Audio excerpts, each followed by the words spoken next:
Hi all, it's Teresa in Gemma's house.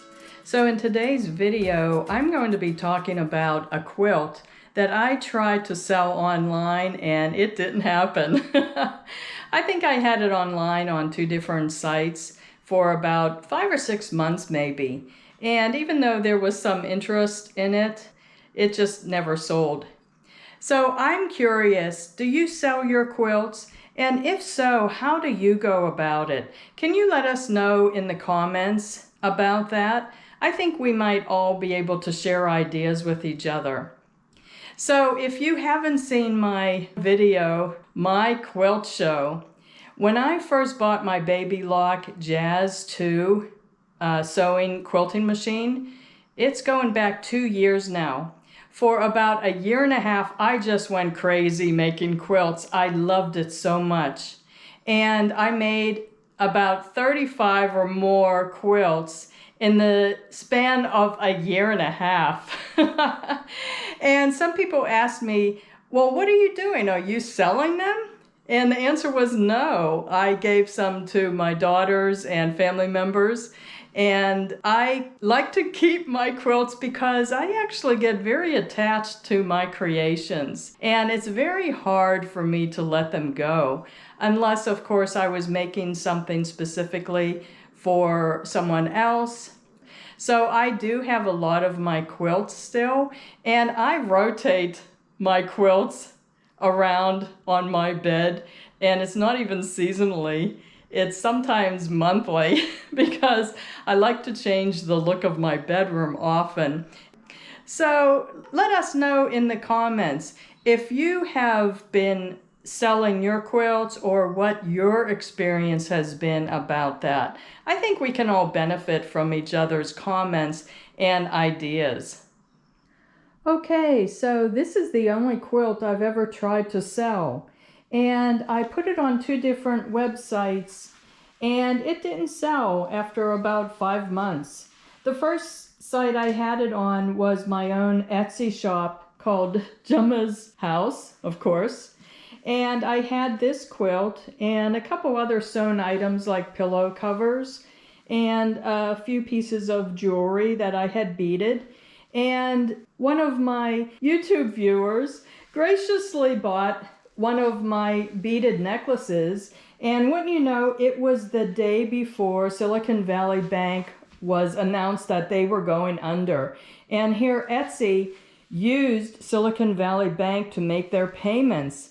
So I was worried because they sent an email saying that your payment will be delayed. Luckily, I did get paid a couple days after that happened, so it worked out fine. But I decided to pull all of my items off of Etsy until I was sure that there was a stable environment for the payments. So I had this quilt on there for, I think it was $125, which I had said was 50% discount because the cotton batting inside, I had pieced 2 pieces together and I did not zigzag them together. So they actually separated a little bit right down the middle. And you can see right there, that's where the batting had separated. So you can see it on the reverse side, but of course it doesn't affect the wearability at all of this quilt or the usability. And of course you can't see it from the front. It's only on the back here that you can see that the batting has separated a little bit. So that was a learning experience for me. I didn't know that that would happen. So maybe that's why it didn't sell, but I thought $125 US dollars was a good price for a handmade quilt. But I'm wondering if people will just more likely buy a store-bought quilt, maybe at better prices, I don't know. So let me know what your experiences have been. After I took it off of my Etsy shop, I put it on Poshmark. I put the same pictures and the description for $125 US dollars, and about 5 people favorited it.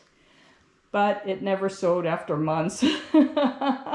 So I decided to keep it, and I'm glad I did because I do like it a lot. Let me show you this design too. I designed this myself. I never use a quilt pattern. In this fabric, there are two of the pieces of fabric that feature these beautiful peacocks. So I fussy cut them so that the peacocks were positioned in the middle of those two pieces.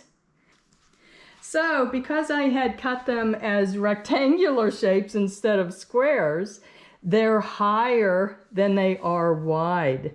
So it turned out that I had rows that were this height, and then I made rows that were a shorter height.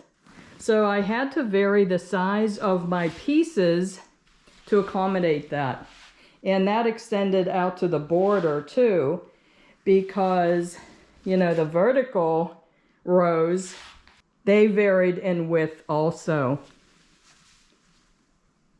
So it was an interesting design challenge. I enjoyed it, and I think it turned out very nice. I do like the combination of the blues and greens in the middle. They're almost all from fat quarters and remnant pieces of fabric. And I like how that contrasts with the border of the reds, blacks, and white prints. And these also are from remnant pieces of fabric and fat quarters.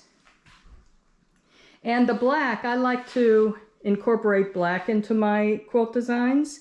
So the border and the binding are from a jelly roll that I, of course, bought on sale. I buy them when they're on sale, so I have them on hand because I know I always like to use blacks. So, you know, they come in handy. And at good prices too, of course. So thanks for watching this video, and if I can ask you to please give it a thumbs up if you enjoyed this video, that really helps my channel to grow and reach new viewers. So thanks again for watching. Until next week, bye-bye.